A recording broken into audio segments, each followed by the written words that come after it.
Hello, everybody. Happy Sunday. This is the Sunday Pub, as usual, every week, Sunday. Me and random people who join me on screen.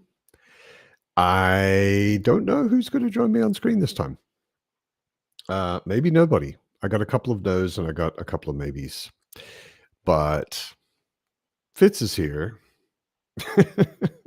She heard her name. She doesn't understand why. I hope everyone's doing well. I've had a lazy Sunday, mostly reading and playing video games. I've been playing Death Stranding 2, which is weird. If you described it to me, I would not think it was a game I would get into.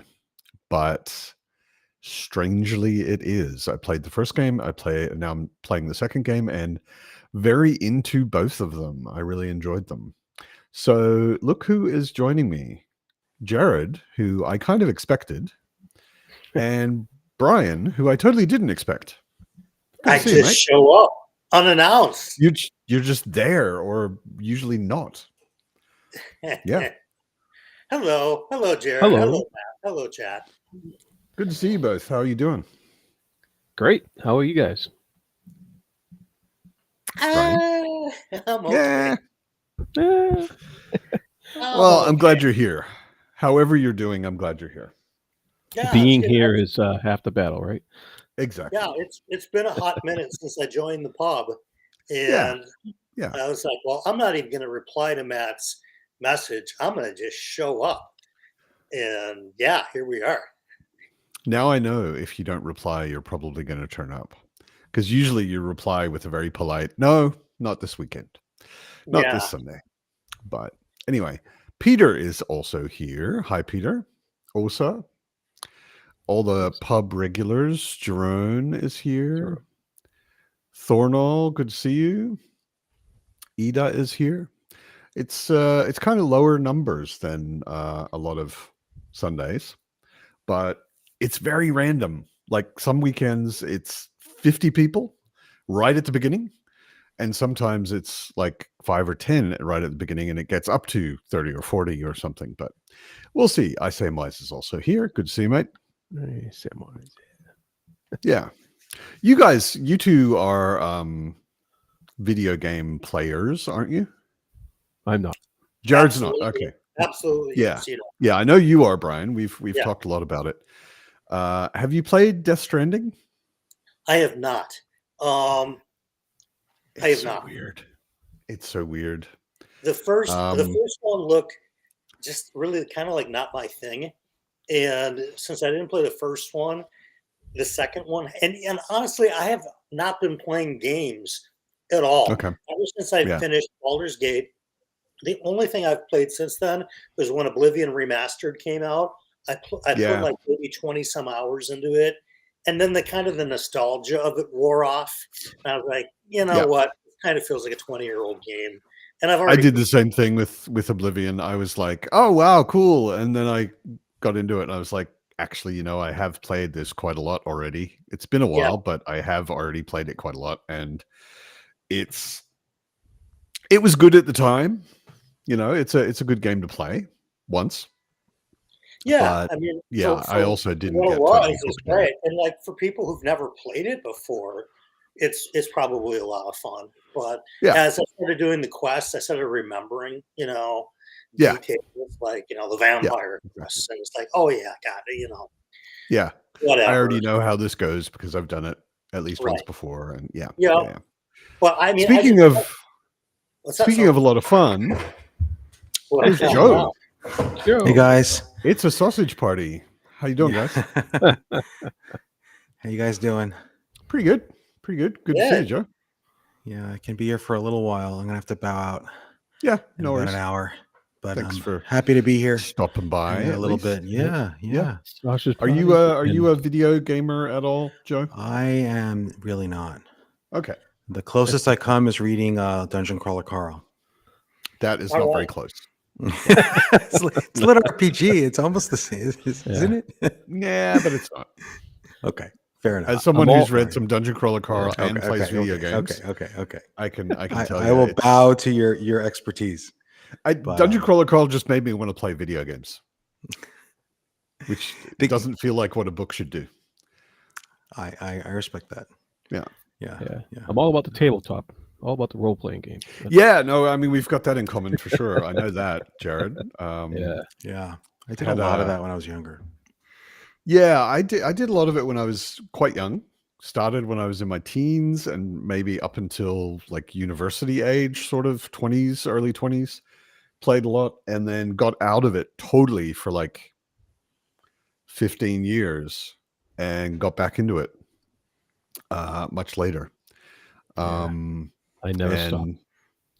Yeah, I don't know what happened. I think I just moved somewhere, didn't really have the friends, just wasn't motivated enough to find a new group, and it just sort of dropped off, and I sold my books and everything, and then in my 30s I was like, why don't I play role-playing games anymore? And got back into it. Had a game on Friday night, actually. We're playing The One Ring, which is D&D-ish, but it's very specifically based on Middle-earth. Yeah, it's with official approval from the Tolkien Foundation and everything. So it's not just like D&D, which is Tolkien-ish. This is like Tolkien very much using the map of Middle-earth, and you can go to Rivendell, and we just had an encounter with the White King in the Barrow Downs and so on. Yeah. Nice. But did you die? No. Strangely enough, we were working for the White King. We got kind of accidentally entangled with him, and he basically said, you can die or you can get this thing for me that the guy you're following stole. And we followed this guy halfway across Middle-earth and eventually captured him, gave him to Saruman, and took the thing back to the White King. Yeah. I'm proud of you. It's funny because like the setting of the game. Yeah, I'm proud of us too. The setting of the game is like, it's like 50 years or something before Lord of the Rings. So Saruman is still a good guy, as far as anyone knows anyway. He's actually not still a good guy, but everyone thinks of him as a good guy. He's still Saruman the White. He's still the leader of the Council of Wizards.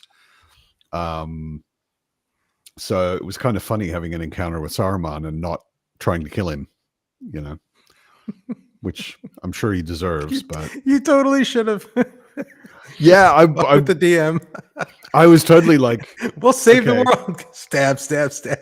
Dude, like our GM, I was like, dude, like, do we have any reason to want to kill this guy? Because I'd love to put an arrow in his head. He was like, no, nobody, no, I know the future. Terrifying and good. A voice in my ear says I should do this. Exactly. I have a premonition that this will be good for everyone. Yeah. Yes. No, we didn't do that. You have to email the Tolkien Foundation. By the way, you got to undo Lord of the Rings because our players. Yeah, exactly. They killed Saruman like 50 years. You need to remake the movies. Matt ruined Lord of the Rings. Good job, Matt. Yes, I did completely. And Frodo went on to sell insurance in the Shire. He never had to go return the ring. So he's doing property and casualty insurance. Sorry, guys, the movies aren't canon anymore. Yeah. Or the books. Sorry. Yeah. Samwise, even though Saruman is undeniably evil, Samwise cheers for him because he's played by Christopher Lee, which is fair enough. Christopher Lee is pretty awesome. Yeah. No question. That's fair. Jerome just saw Fantastic Four. I saw it yesterday. What did you think? I've been hearing both sides. Yeah, I'm kind of lukewarmish. I mean, it's in no way bad, but it's also in no way anywhere near being one of the top 5 Marvel films. It's good. There were specifically what I liked about it was the production design, because it's this alternate universe. It's Earth 828, and it's kind of it's kind of the 60s if the 60s were what the Jetsons were, kind of. So it's got a lot of Jetson-y technology, but everything looks like it's kind of the late 50s, early 60s. And they did that really well. The technology and everything, it looks really, really cool. I was on Britain, Samoki Dude and I did a talk that's not released yet. We were talking about superheroes, and I was talking about how bad the world building is. Because if you think about Fantastic Four, right, they had like a flying car in the 60s. And yet in the Marvel universe, regular people still don't have flying cars 60 years later. And that makes no sense, right? Like all this technology, like clearly that's the whole thing about technology. They actually, right? It gets like industrialized. specifically that point, they did quite well in the movie. Yeah. Because the idea behind it is if you have a world that has Reed Richards in it, like the leader of the Fantastic Four, Mr. Fantastic, he's the smartest man in the world. And if you have a world with Reed Richards in it, you can't have the technology we have. You have to have more. Right. You have to be more advanced.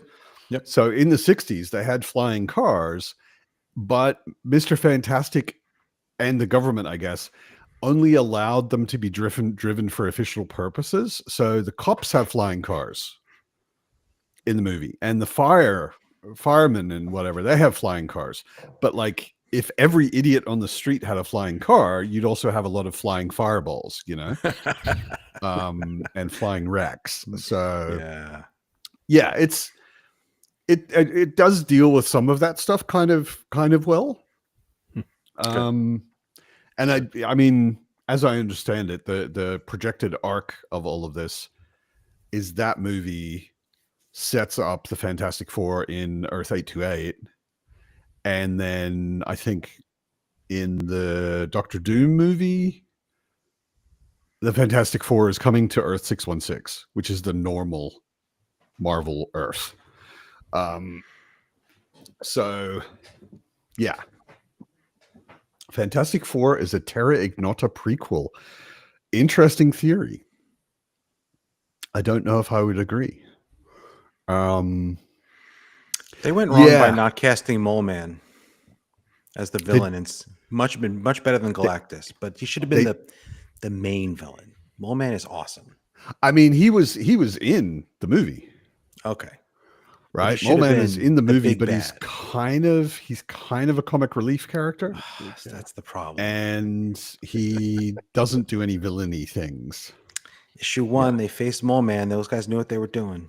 Yeah. I'm also a fan of the whole kaiju coming up from under the earth thing. So, not many kaijus in the movie, I'm afraid. Right, well, when they turn it over to me, I'm going to change things up. That's right. Phase when 17, I'm in charge. When I'm in charge, everything will be different. Everything, not everything, but most things. We can keep Scarlett Johansson. I kind of agree with Peter. Actually, we can't keep Scarlett Johansson because she's already dead. Her character died a few movies ago. I forgot. You could bring her back. How much I care. You could bring her back. Yeah. I also kind of had a hard time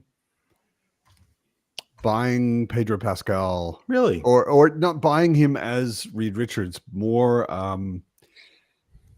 his acting of the character seemed extremely one note.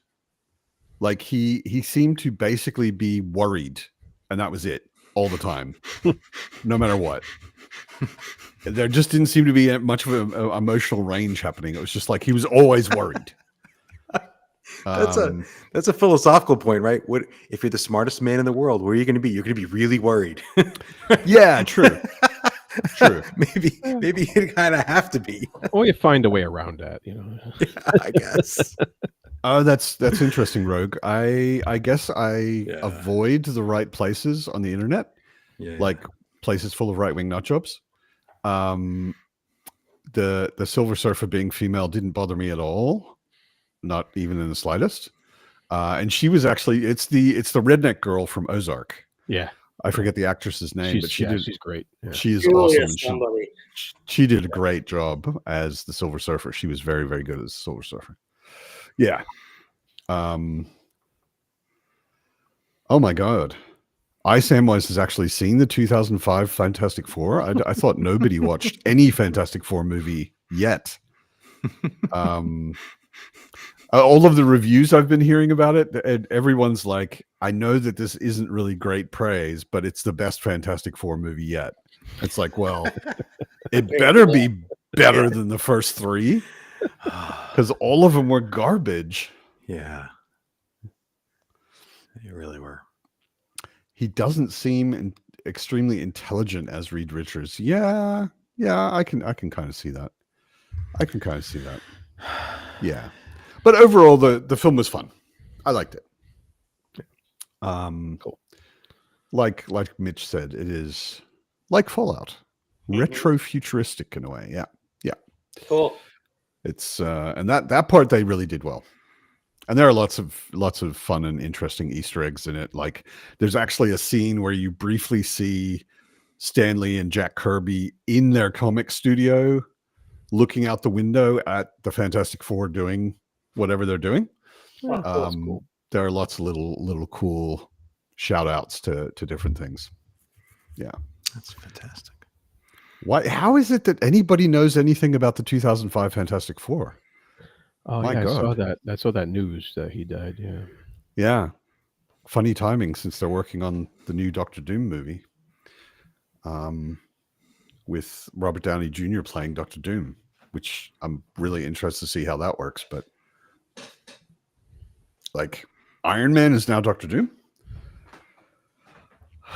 They cloned him, or I don't know. Different universe, whatever. I mean, yeah.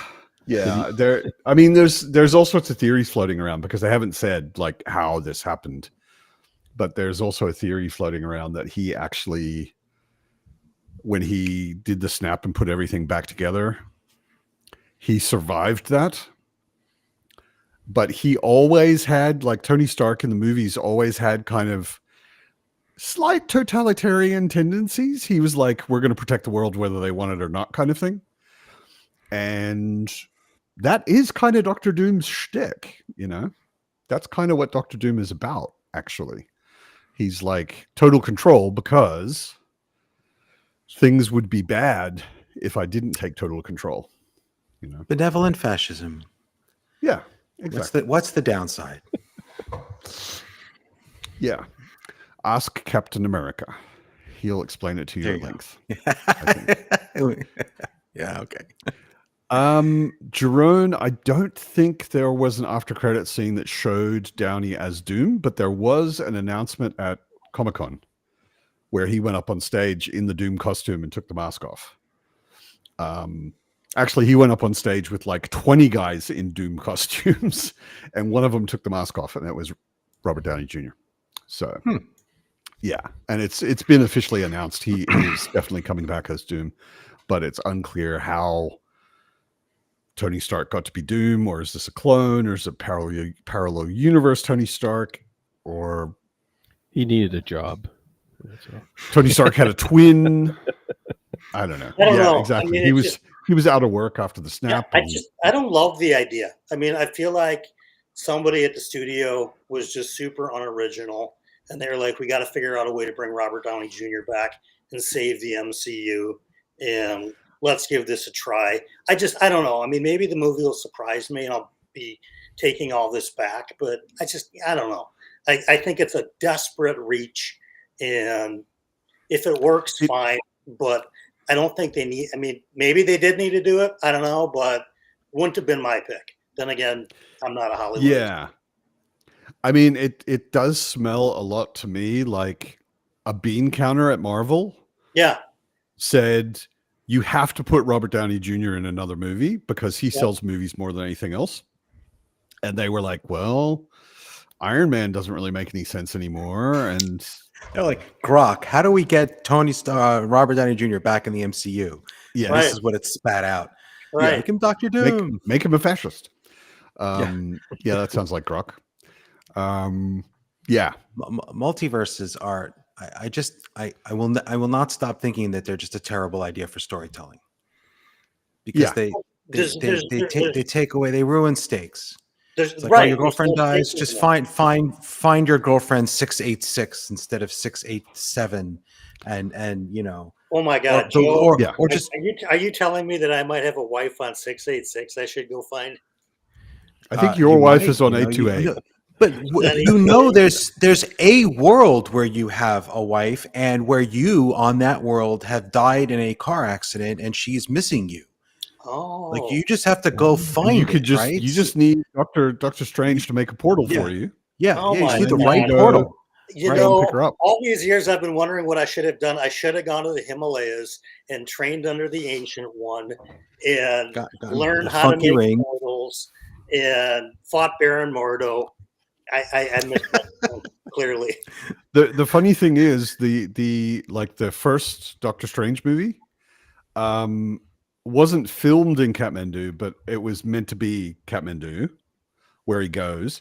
And a lot of it was very accurately in some places built to look like Kathmandu. And I lived in Kathmandu for 3 months. Wow. So like he's going around corners and stuff to this magic school. And I was like, that's a cafe though. Yeah. I've hung out there and there is no Ancient One in that cafe. I'm pretty sure of it. All I know is so you're a trained sorcerer. So I can have Kathmandu. Yeah, I mean, if drinking chai in that cafe makes you a trained sorcerer, then I'm the sorcerer supreme. Yeah. Oh my God, that's what's really going on here. Is Matt is the sorcerer supreme? I have truth comes out. That's good. You know why I shave my head? So that you can't see the white stripes on the side. Wow. Matt, if you're the sorcerer supreme, I have some complaints to register. Just FYI. Yeah, you can call my guy Wong. Call Wong and he'll take a note. He's just gonna erase our memories. I don't take complaints. Wong takes complaints and files them in the library. And there you go. Yeah. Yeah, it is kind of it's not even a dumb idea. It like if it was something that I felt was motivated by thinking about the story, it would be a dumb idea. But I think it's something that's motivated by Robert Downey Jr. sells movies. Right. So it's not a dumb idea economically because people will go see movies because he's in them. But it's pretty stupid for the story. No question. The only way that I'll take this back is if for some reason they write specifically why it is Robert Downey Jr. as Dr. Doom and it makes sense and it improves the story, then I'll buy into it. But I suspect that they will not. I think you're right. It's accounting. It's gross. Office. Story-wise, you've basically got three options. It is Tony Stark, like the actual Tony Stark, and he has gone fascist after the snap for reasons. Or it's a parallel universe Tony Stark, or Tony Stark's twin or something. Or it's somebody who has nothing to do with Tony Stark and looks a lot like him or something, which is all even stupider. I don't see any way that you make a story out of it where we're all going to be like, oh yeah, that's actually a pretty awesome story, The Tony Stark of another world who had been overshadowed by Reed Richards, which is an experience our Tony Stark never had. And it was too much for his ego to tolerate. And he becomes super fascist, evil Tony Stark because he wants to kill Reed Richards. He needs to kill Reed Richards. Dude, that is an awesome idea. You should write books. You should write books about superheroes. Even I should. I should be writing a book about a superhero right now because I'm.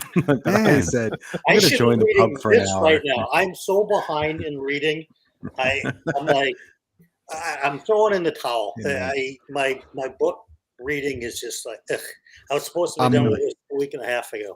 I'm the same way, Brian. I've been like, I've had phases in the last few months where I've been like 3 books in 2 weeks, and then I'm down, and I've been reading this for a month, and it's not a month book. It's not that big. Yeah.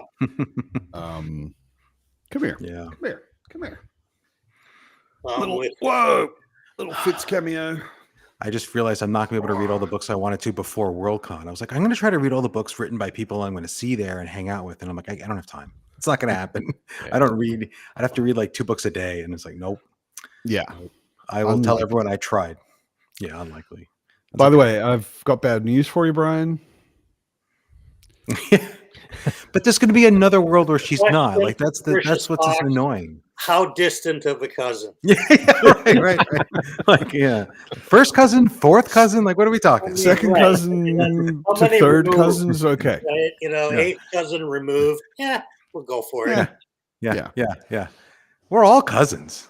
And I mean, the cousin thing only really matters if you plan on having children. That too. Like, not that relevant otherwise. Even though we've got a huge cultural taboo for it, it really doesn't matter very much unless you're planning on making 6-fingered children. Yeah, that's why in Iceland they have an app where when you date, it tells you if they're how closely related to you they are, because it really is like 300,000 something people that have only really it's one of the most isolated populations on Earth for the last 1,000 years, and they're really nervous about I'm accidentally dating someone we share too many grandparents. Yeah. I had an album back when there were albums like vinyl. Mm-hmm. And for those of you who are too young to know albums, the way they used to work is you'd have like a cardboard sleeve on the outside, and then you pull it out and there'd be a paper sleeve on the inside, and then the vinyl album would be inside the paper sleeve. And I had an album, Madness, One Step Beyond. You pull it out and the paper sleeve on the inside had 500 probably photos of people's faces, just row after row, like a big checkerboard of faces, but they were all tiny. So there was about 500 of them. And I looked through all of them one by one and I was like, they all look so similar. And after that, I was like, Britain's remarkably inbred. Like there were 3 types of faces on the whole thing, and every single face could be put in one of those types,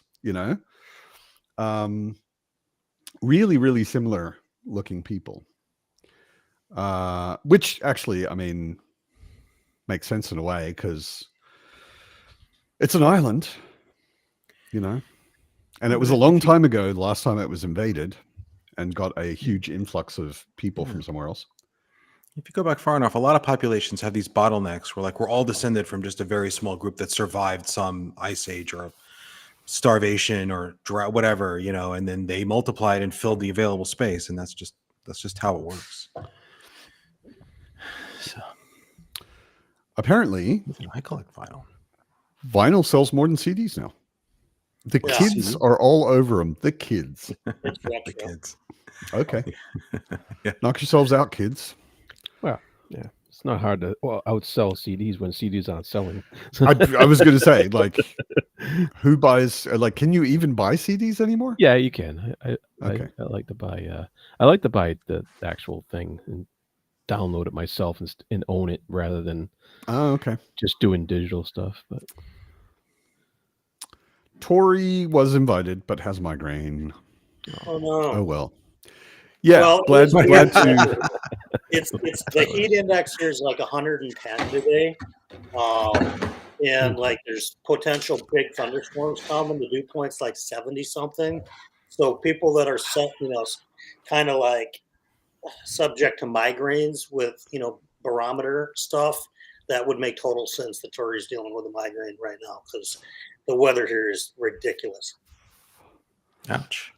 And the weather here is ridiculous too, but it's because it's been much colder than I think it should be in summer, and it's been raining almost every day for a couple of weeks, which is tiring, really tiring. Vinyl is apparently making a comeback like early 2000s punk rock fashions. The funny thing is, I'm old enough to think of early 2000s punk rock fashions as post-punk fashions because punk was in the 70s. When I was a child, but yeah, I haven't listened to a vinyl album in a long time, and if someone gifted me one today, I would have no way to listen to it. Do not have a turntable. I got one. It's pretty cool. A good friend of mine used to be my boss, Scott. The first time I ever went over to his house, we were all a bit drunk and had eaten too much, and we're all just sort of lounging around on his sofa. And he was like, I'm bored. And he got up, and I didn't realize that he had 2 turntables. I did realize he had a lot of vinyl because he had like just crates and crates, like shelves, stacked crates, just hundreds of albums. And he got up and he started DJing, and I was like, dude, is this a hobby? He's like, no. I opened for DJ Shadow once. I was like, what? What? He's like, yeah, I was on the same playbill as DJ Danger Mouse once. I was like, wow. He's like a really good DJ apparently, who was in like an opener, a small name, but he was in all sorts of clubs and stuff in London. Yeah. And spinning vinyl at a certain time. I mean, spinning, dual deck vinyl is not, that's a real DJ. I mean, today everybody's using. He was really doing it like just for us, like spontaneously. He just grabbed 2 albums and it was like, oh, no. I was suitably impressed and surprised. Vinyl cool. Targaryen. I know. I think then you would have to pronounce it the German way. He'd be Vinyl Targaryen. Vinyl Targaryen makes sense. I'm gonna have to put that in one of my books now. I don't know how to fit that. The Prince of Darkness died? Who's the Prince of Darkness other than the President of the United States? Yeah. Yeah, of course. Yeah, I don't have that many thoughts about it, honestly. Rest in peace, Ozzy. I mean, he had Parkinson's. I mean, it's degenerative. And the amazing thing is he made it this far. Right. I mean, that's not a lifestyle conducive to longevity, right? He did pretty well for someone with his lifestyle and Parkinson's for the last however many years. Someone posted a meme like Ozzy Osbourne lived as long as Richard Simmons, and like, don't you feel silly for exercising now? And I'm like, that's not like a fair comparison, right? Because if Richard Simmons has had Ozzy's lifestyle, I don't know if would he have made it to 50, right? You have to look in the context of your sort of genetic predisposition. You know, it's not the right conclusion, but it's also kind of funny in a dark way. As a joke, it's funny. As a statement, it's kind of stupid. Yeah. Exactly. Yeah. And the So, person might have meant it as a joke. I don't know. Sorry. A while ago, I'm just scrolling back to see if I see it spontaneously. But like ages ago, doesn't matter. What are you reading? Ages you guys. I am reading a memory called Empire. Very good start. Very good start. I'm enjoying it so far. I've heard a lot of really good things about it. It's definitely on my list. In fact, I think it's even on my shelf. I bought it spontaneously at some point because I kept hearing it was meant to be really awesome. And there's that's the first one, right? And there's a second first one. I think? Yeah. There's 2. Yeah, it's a duology. And this one, the 2020 Yugo. Nice.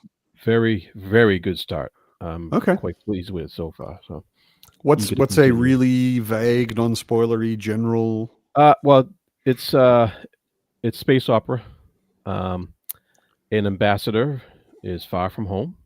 Her predecessor has been murdered, and her connection to home has gone silent. So that's the setup. Oh, it's a pretty basic setup, but very well executed so far. Cool. Sounds good. Yeah. Having a good time. Brian, what are you reading? Well, I took the dust jacket off because I didn't want to ruin it because it's nice. Fugitive Prince, Book 4, Jenny Wirtz. Whoops. Yes. Wars of Light and Shadow. Okay. I really like it. It's just my brain has not been focused on reading, like I mentioned earlier. And fair enough. What the hell I'm doing reading Malazan and Wars of Light and Shadow every other month. Somebody institutionalized me. Maybe like until life things and mental and emotional things chill out. Maybe switch Discworld for a bit or something. The truth is that I just read Book 4 of Joe's series, and I love that. And I read Book 4 of Philip's series, and I loved that. And that was good. it's not like I don't like that too. Yeah. it's not like I don't like this book. It just requires It's so much more dense. focus. Yeah, Yeah. and it's just taking a long time. And just life events and whatever. Tough time to be in a read along. Yeah, you're right, Evie. Truth is that without my mom's stuff that had happened, I probably would not be behind in my reading. I'd probably be just cruising through it. But yeah, of course. But your mom stuff did happen, right? Right. So maybe chill out on the dense books. I know. Well, I'm in the read along for Wars of Light and Shadow, and I don't want to drop out of that because it was really John and mine's idea to begin with. I was like, I don't want to do that. So, and I don't want to stop Malazan because I'm loving it. And I also know that if I stop Malazan for too long, I'm going to have to rely on the wikis and the spoiler chats and everything else to remember what was going on. And I just as soon keep it fresh in my mind. But I also know that the next book I've got up is Reaper's Gale, and it's 400,000 words. So, but it's really good. Reaper's Gale is pretty damn good. I'm excited. Especially if you liked Midnight Tide. Yeah. I love Midnight Tide. I think, I was mentioning in my video the other day, it might be my favorite Malazan book so far. There hasn't been a bad one. Like I've not finished any of the 7 books or the 6 books that I've read and I didn't like that one. I've loved them all just to different degrees. I don't see any way that it doesn't make my number 1 all-time series when I eventually do the end of the year top 10 fantasy. This is going from something I never read to like number 1, which is bonkers. The first time I read Malazan, I got to like 6th or 7th book, and I started feeling a little bit sad for Professor Tolkien because I was like, man, I'm almost glad you're dead because otherwise we'd have to have words, and I have to tell you, I'm like, you've been my favorite number 1 series forever. But if Philip turned on him, no, I totally understand. And I mean, if you loved, like Joe said, if you loved Midnight Tides, you're almost guaranteed to love Reaper's Gale. I'm really fired up. It's just like I have like such limited focus when I'm reading right now. And like when Bone Hunters, I read that chapter 7, I didn't realize it was like 100-page chapter in Bone Hunters. When I picked it up, I was like, I'm going to just read a chapter. It's 100 Malazan pages. So, I'm surprised you got to Bone Hunters and had never heard about chapter 7. I had never heard because about if you say chapter 7, not even the book, just chapter 7 to any Malazan fan, they're like, oh, I know what you're talking about. I've tried so hard to stay away from spoilers on fair enough. It's easier to stay away from spoilers on Wars, Light, and Shadow because it's not as well read or as often read as Malazan, but I still really like it. And honestly, Wars, Light, and Shadow, to be honest, is an easier read in so far as there's just way less characters. You're following a couple main protagonists and and some side characters, but it is not nearly as epic in scope of cast as Malazan, to the point that you're dealing with different casts every few books. So it seems like a much more typical. I mean, it's atypical in a lot of ways, but character-wise, it's a much more typical structure for a fantasy book. It is. You've got your main heroes, and you kind of follow them, and that's it. It's just canny sentence structures, which are really, really good, but you can't just. I mean, sure, you can skim it and read it quick, but then why read it? I mean, the whole point of reading her stuff is to appreciate. Not meant for that, right? It's an anti-beach read. Right. You do not just chill your way through Wars, Light, and Shadow. This is a super skilled author. You don't run across them all that often, and I don't want to just binge through this thing. And it's like ordering a really nice dinner and just scarfing it down. I want the tasting menu. You can bring all the plates at once so I can get out of here fast. Right. Exactly. at your 3 Michelin star restaurant. Like, I know I'm no, paying we can't do that. $1,000 for this meal, but Yeah. just bring everything piled up on one plate. Just Right. give it stick a funnel in my mouth. Right. Tell me. That's exactly a great analogy. So Yeah. I'm really liking What it. But yeah, I'm going to, between this one and the next Malazan, I think I'm going to read The Devils because it seems like it's a little bit of a lighter book. And then in September, I can make you an offer, Brian. If sure. you want to take a Malazan break, when you're ready to come back to it after a break, I will be happy to get on a call just with you. Okay, tell me. And talk everything Malazan up to where you finished. Perfect. Just to refresh your mind. That might help. I could do that too. Yeah. Awesome. Yeah, exactly. We could, and we don't even need to record it or stream it or anything, but just like catching Brian back up call. That's really good because I also want to get to Hybrid Helix. Want to get to Hybrid Helix 5 in September. So you should. It's everyone's favorite. I can't wait. I mean, it's just like isn't the plot man punches another spaceship? There's actually a progressive story, and I think at the end of 5 is where people start to realize that people start. I see you can say about any book, but 5 is where the 5 is where you're reluctant is where Rohan stops just reacting, and many people really enjoyed that bit. It was a good ending. That's why I call it the end of the first arc, which was not really something I thought about when I wrote the books. Like afterwards, I'm like, I should group these somehow. And I'm like, look, the first 5 kind of make one thing, and then the next 5 kind of do something a little different. So I'll call that the arc 1. But I didn't think of that before writing. It was a post thing. I've only read the first book. But that was one of the things that was frustrating about Rohan. It's like, dude, could you pick a fucking side? Like, stand for something. Not just he felt very reactive. It does become clear. It becomes clear. Oh yeah, no, I understand the character much better as I have no doubt. 4 books. Yeah, but yeah, and it was. I mean, it was almost clear in the first book because I was like, okay, if he's this like sort of passive and just reacting to things, that's got to be his arc. Mm-hmm. You know, that getting out of that and actually standing somewhere. You know. He's got serious PTSD in the first book. Yeah. Like I'm not an expert on PTSD, but I was thinking about it. So I was listening to someone talk on a podcast about villain redemptions, and I'm like, the whole series is kind of a villain redemption. You just don't see the villainy. Because in the book, you don't see him knee deep in the blood of his victims in the books, right? The villainy is all rarely, right? It's implied. Yeah. But he's like, if Darth Vader had lived, and then Darth Vader had been like, well, what do I do now? I betrayed the Emperor, and but I did all this horrible stuff. But now what do I do? And he's like, I'm just going to go and like work as like a line cook in a diner. And then like, of course, if you're Darth Vader, something's going to come up, and you're going to.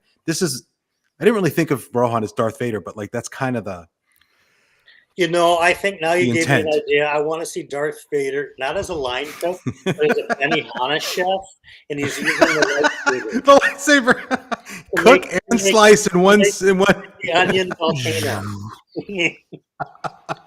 Darth Maul's at the next booth, with the two. Yeah, both of them, absolutely. He's got the perfect hibachi tool. Yeah, that's what I need. Oh my god, I'll never see a lightsaber the same way again. He's got the mask. He puts a little tray on the mask and throw the shrimp up into the mask and catch it into there. Yeah. Well, you can take the top of the mask off and use it as a wok. Yeah. Like an old Obi-Wan, like in the deleted scene from like Star Wars, like the episode 4, and he's like trying to hit on this girl. He's like, watch this, and like tosses like some raw meat in the air, and it comes down cooked. Eat it. This is not the what's the sauce called? The I don't remember what the happy sauce. What do they call that? Benihana. I don't remember. I think happy sauce is something else. Yeah. Oh my god.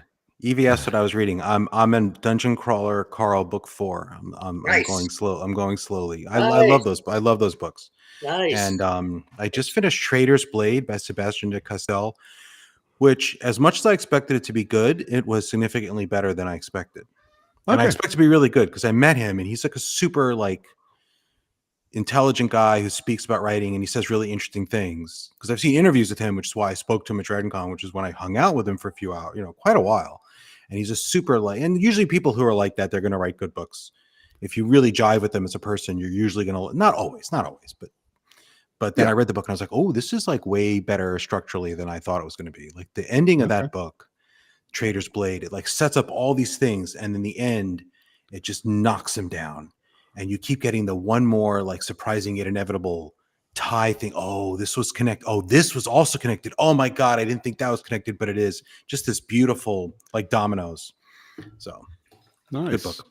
Nice. And Dungeon Crawler Carl is just Dungeon Crawler Carl, which is if you I think we all know about it.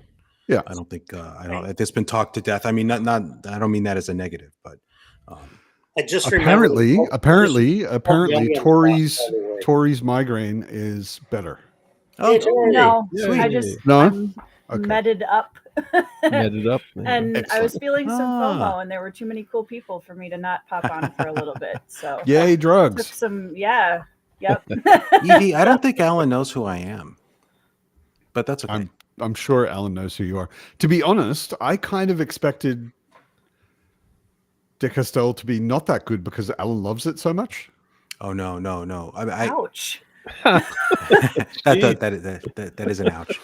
But seriously, Trader's Blade was really fun. Really fun. Cool. Watch De Castell. He did an interview with Fanfi Addicts about swashbucklers, and he's talking about something that a lot of fantasy authors don't talk. You don't hear, people aren't talking about swashbuckling constantly on like BookTube, right? That's not a topic people usually bring up. And he said really smart things about it, and that really impressed me because it's really smart things. And then the book is really, it's like you get a true swashbuckling hero, a true do-gooder to the core in a grimdark world. So he's like this guy. The world is grimdark, but he's not. He's like Aragorn plopped down in a dark world, and it's a little darker than I would like because that's just the choice he made, which isn't bad. It's just Tori took a sensu bean. Gotta love a DBZ reference. But anyway, Tori and I are living in a hellscape right now. Oh my gosh, I'm sorry, guys. So bad. Yeah, I went outside to sit on I went and sat on my front porch at like 9 o'clock this morning, and I'd been out there maybe 5 minutes in a t-shirt, and I was just drenched by the time I came in. It was so hot outside. Points are over 70. Yeah. Evie, do buckles get swashed or do swashers get buckled? Yes. And what's a swash anyway? Isn't that the thing you wear around your like a swash? Like a piece of cloth that goes over your shoulder and down? I'm sure that's a sash. Like a hat. Yeah. That's a sash. But I'm going to call it a swash. And there are no buckles on sashes. Yes, exactly. This is my new favorite. Yeah. Tori's the new favorite. Thank you. Yeah. It's a swash. I don't know. Lots of swashing going on. I'm curious though. What is the etymology of swashbuckling? Oh, that's good. Good question. It can't be just like completely weirdo made up out of nowhere. There's Alan got to be something behind it. Probably no. Yeah. It's a combines swash, which is in the 1540s, the fall of a blow or a sword clashing sound, with buckler or shield, meaning like a blustering, swaggering fighter, according to the dictionary. Okay, yeah, buckler is like a small fist shield. Yeah. So kind of like the sound of the battle, the sound of the fight. Yeah. Huh. Okay. So it has nothing to do with buckles. Apparently or sashes. Bucklers, but not buckles. Yeah, bucklers, I should check Indeed and see if anyone's hiring for swashbucklers. I feel like there you go. A little part-time. This last gig doesn't, pan out. Maybe I can, start a new gig as a swashbuckler. I used to do historically accurate 15th century fencing. So we were swashing all sorts of buckles and buckling all sorts of swashers. And my friend was a rapier and buckler fighter, and I was a rapier and dagger fighter. So we actually had swashes and a buckler. So And he had to buckle on his buckler, right? Exactly. Yeah. Exactly. The buckler had buckles. Yeah. Does it? I And didn't we even did realize swash. that. Well, It you've doesn't got just have a handle. You strap it on. It depends. I'm not arguing. I don't know. There are bucklers that are intended to be used almost as punch things, and they have a solid handle on the back because you hold them like this. Mm. And then a more defensive buckler, you hold it like this, and it might even have a strap across the wrist and through your hand, and you use it that way. So yeah, different thing. So if Rohan has a buckler in the next book, I've already. And we're gonna get sound effect text floating in the air that says "swash." I can no. No, Matt. He's going to be wearing a swash. He's gonna have a swash with a buckle and a buckler. Yes. A purple swash. Of course. He won Miss Wistful this year. So.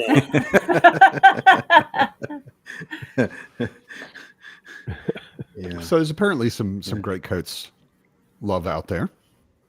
People like it. Yeah. I tried it a couple years ago and bounced off the first book, but I might give it another try at some point. Did you finish the first book, or did you DNF it? No, I DNF'd it. I feel like halfway through it was pretty good, but the end was phenomenal.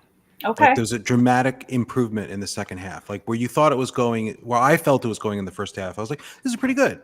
And so I liked it more, I think, than you right off the bat. But I mean, by the end, I was like, oh, this is something special. And I didn't necessarily feel that way from the first half. I think that's pretty common.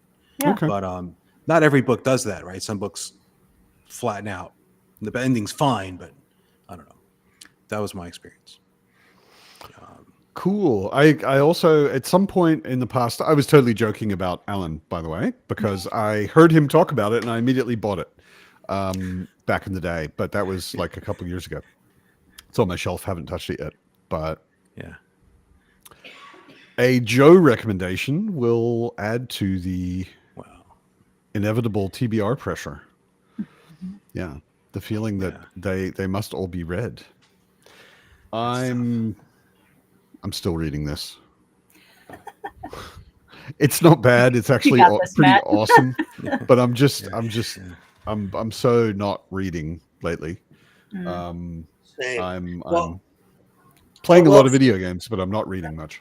I will say this: Philip's new book, Well, Darkness Gathers, is so different than the trilogy because it almost reads more like a John Gwynne book. These chapters are like 6 or 7 pages long. You know, a long chapter might be 10 pages long, and it just makes it for such a page turner. Punchy, nice. Very quick. Yep. I was like, wow, okay, I didn't expect this. But it made me read it way faster because you've always when you know that a chapter is going to be 5 or 6 pages, you've always got time for another chapter. Yeah. You know? Is it worth reading if you haven't read the trilogy, or really read the trilogy first? No, you got to read the trilogy. Yeah. It's a follow up basically. It's set I think 16 years later or something like that. Okay. The trilogy's on my TBR. I just haven't gotten there yet. Soon.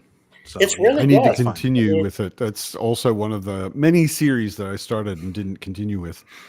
Although I really liked the first book. I really need to get to the second and third. Well, and I mean the truth, not to just pump Philip stuff, but the truth is that of the trilogy, I think book 1's by far the weakest.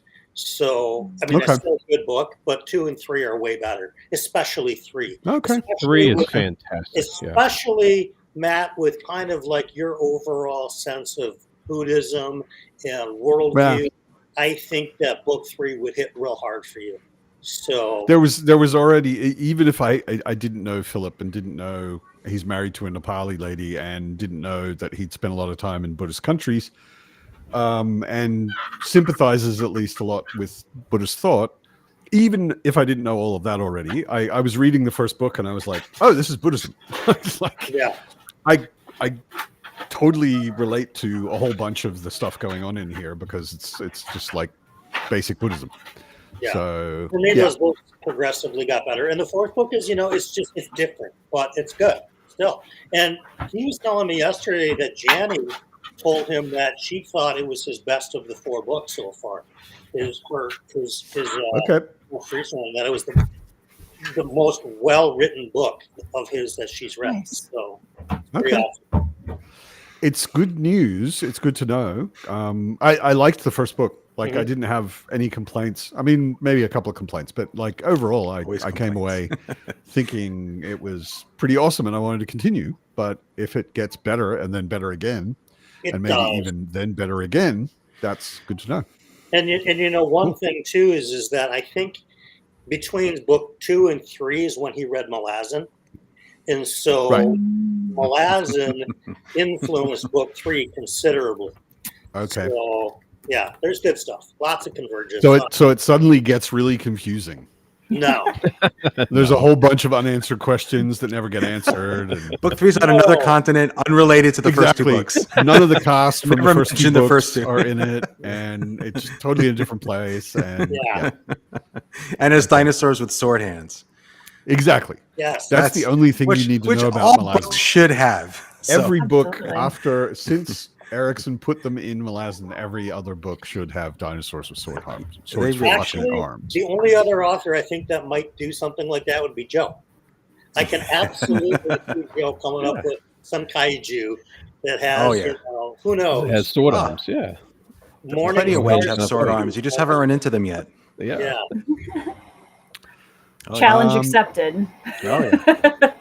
How am I finding House of Open Wounds?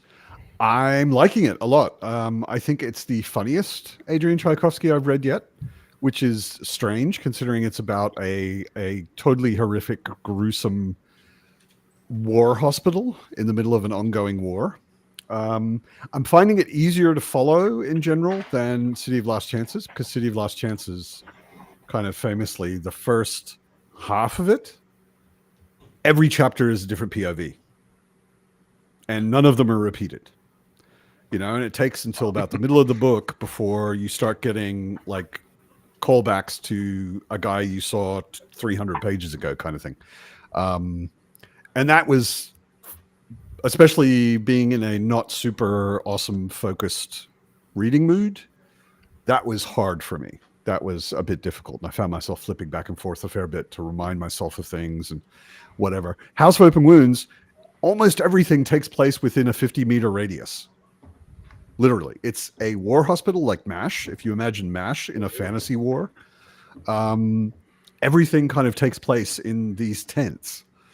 And there's occasional call outs to like, oh, there's some war stuff going on over there or whatever. But mostly it's like these tents and the people in them, and that's it, you know, and I'm liking that a lot.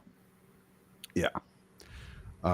Yes, the answer is basically that I'm loving it so far. But I am in a very unfocused reading phase where I'll go like all week and I'll pick up the book once. Yeah. And otherwise I'm out. Like I've been out a lot this week, which is nice. Haven't been out nearly enough lately, but this week I was out a fair bit. Or I'm playing video games or I'm watching TV something or whatever. It's just, I'm not grabbing the book as often as I kind of feel like I should. Yes, Evie. Dinosaurs with fucking swords for arms in your next work. Absolutely. I'm a little surprised and disappointed, honestly, that Joe and Tori have not got dinosaurs with swords for fucking arms. As far as you know. In their, so far. As far as you know. Well, I've read 2 of your books, and there weren't any. So far, I haven't seen any. I have a lot of dinosaurs, though. That's true. Yes, That's you true. You have a high dinosaur. Halfway there. Yeah. Come here. Fantasy Mash is one hell of a sales pitch. I agree with Capricious Fox. That's a good idea. Tori, what are you reading? I want to know who the Frank Burns is. Who what? Who the Frank Burns of that book is. I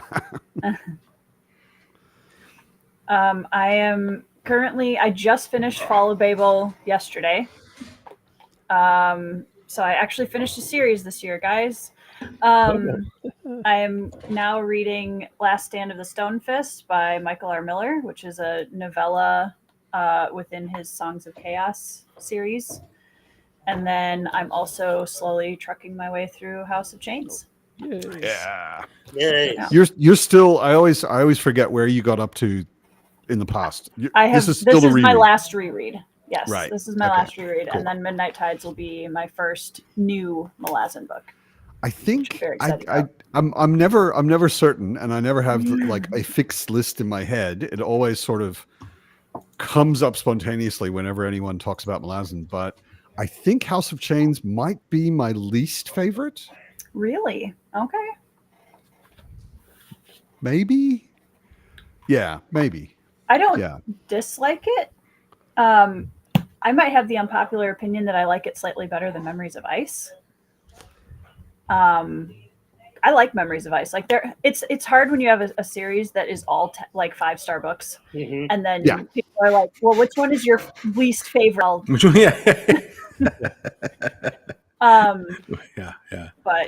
like the worst Malazan book is still better than almost all fantasy I've ever read. It's like when you got a bunch of kids. You know, I always feel like your children do like least. Yeah, or which one is your least favorite? Which one's your least favorite is the rough question. Yeah, I have an answer. Who's ever asking me for money that day? I always feel like you have to make a. I always want to put a disclaimer in there whenever I say, like, it's the worst book in the realm of the Elderlings, or it's the worst book in the Malazan Book of the Fallen. It's like, but it's still better than almost everything else I've ever read. You know, right? Well, and it doesn't hurt either that one of my favorite character arcs continues in this book, so I think that makes a big difference too. It's not too spoilery to say a character name, is it? I don't know. I always get in trouble with that, so I try to keep it very vague. I always I don't know. I think of spoilers as something that ruins something in the story. Right. And knowing that a character exists in the story, I don't see how that ruins anything. Some people argue that tells them that the character lives. That they didn't die. Book, yeah, sure. They didn't die. So I think that, but I'll give an example. Like, talking about Karsa in book 4 is fine because he's not in books 1 through 3. Well, he has little cameos. He does? Ida is actually correct. Yeah, my least favorite is Dust of Dreams. That's right. Oh, you're right. You know what? You're totally right. But he's not named that. No. That's the problem. You know, I'm convinced there's only 3 characters in Malazan, and they just change their name every 3 pages. No one ever dies. They all just take on new names constantly. Seriously, and there's literally it's just 3 characters. So that whole army is just 3 guys. That's it. Yeah. Constantly changing their names. It's just and they can also Fiddler, shape-shift Kalam, and Quickben. That's it. Yeah. That's the entire Malazan army. That's all of it. Yeah, and they betrayed themselves in the second chapter of the first book. Which is a poor choice. Yes. Yeah. Okay, cool. Evie, you're probably right. I know enough about Dust of Dreams to anticipate having some problems with it. Yeah. I can guarantee you're going to have some problems with it, but it's Malazan, so it's still, although it has some controversially questionable and difficult scenes, not even questionable. I think they belong there. I think it's difficult, but they are unquestionably difficult. Yeah, very, very serious shit. But there's also some crazy epic shit in Dust of Dreams, which is awesome. So, you know. Yeah, I found on a reread that I actually discovered more humor in Dust of Dreams than I did the first time, because the first time I was so focused on the tragedy that it was hard to get past that. And then on a reread, I was like, all right, I already got the tragedy out of the way. And now I actually found a lot more humor and a lot more character depth in the army and stuff like that on a reread. So it was easier the second time. That's good to know, because I've only read it once and I do not remember it being very funny. Yeah, no, you'll be surprised, like especially the army humor. Yeah. Right. Yeah, the soldiers are always funny. Yeah. Since the very beginning and consistently all the way through. The soldiers are hilarious. Very, very Glenn Cookian, you can say. Yeah. He very clearly got a lot of Glenn Cook inspiration from Black Company. Yeah, a lot of people say that. DK, Toll the Hounds, lowest on the list. I'm in the middle of a reread, so I haven't read all of them twice, but I've read half of them twice, or 6 of them twice. And I haven't got to Toll the Hounds yet, so I haven't got a reread comparison of Toll the Hounds versus Dust of Dreams versus anything else. But certainly on the first read, I think I'm pretty sure Dust of Dreams would have come out in the bottom. But, you know, again, disclaimer, the worst of an amazing series. So, yeah.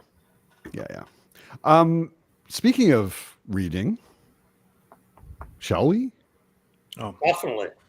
I'm going to bow out a splint. I am deeply behind on Prey of Angels, so I need to. That's really, honestly, the only reason I suggested a sprint, because we've had enough of Joe.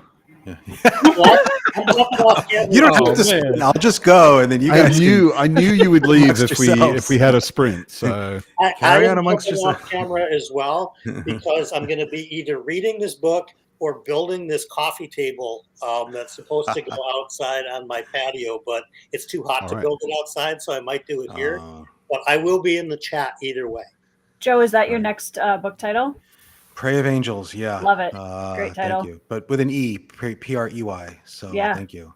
And yeah. Nice. This one was hard. Coming up with like the basic structure came really late in the process for me. I usually kind of know what I want to do early, and this one I did not. There's this main event I was thinking of putting in this book that I pushed to the next book, and it's been a rough going all along. I think I have it where I want it now. We'll see. Nice. I never know until people read it, and then they're like, "Yeah, that didn't suck," and then I'm like, "Okay." Yep. All right. So now I'm getting and yes, I'm getting that with book 7 that just came out, and people are like, I'm getting some early feedback. I'm like, okay, I can exhale. Yeah. But there's the door. Yeah. All right, guys, take it easy, everyone. Good luck, Joe. Good luck with the writing, Joe. Thanks. Appreciate it. See you, man. Good to see you again. Hey, Joe. Yeah. So it's 7 past. Let's say it's 1/4 and do half an hour, or in other words, let's go until 1/4 the hour. Cool. I'm jumping off too, just so I know, but I will be in the chat. Cool, Brian. All right. Good to see you, man. Hey, Tori, I got to message you something, and I'll message it on DM. Cool. Jared, good to see you. Good to see you, Brian. Thank you. Matt, as always, my favorite Australian/German. I mean, come on. Not even slightly German, man. Not even. No. Not even. No. All right. Cool. All right. I'll be in the chat. See you, man. So if you're on screen, please mute yourself. And everybody on screen or not, enjoy your read.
Hello. Hola. How is everybody's reading? Good. Satisfactory.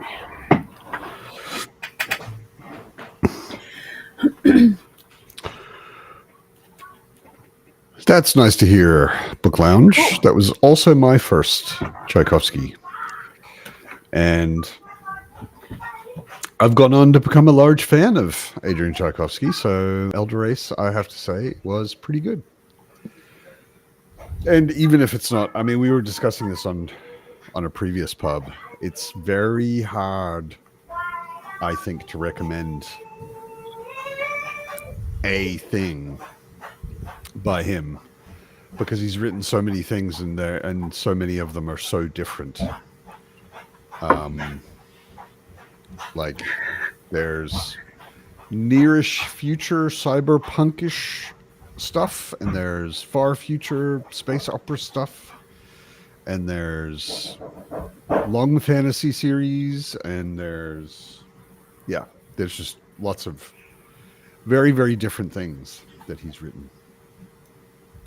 Brian failed splinting. Oh no.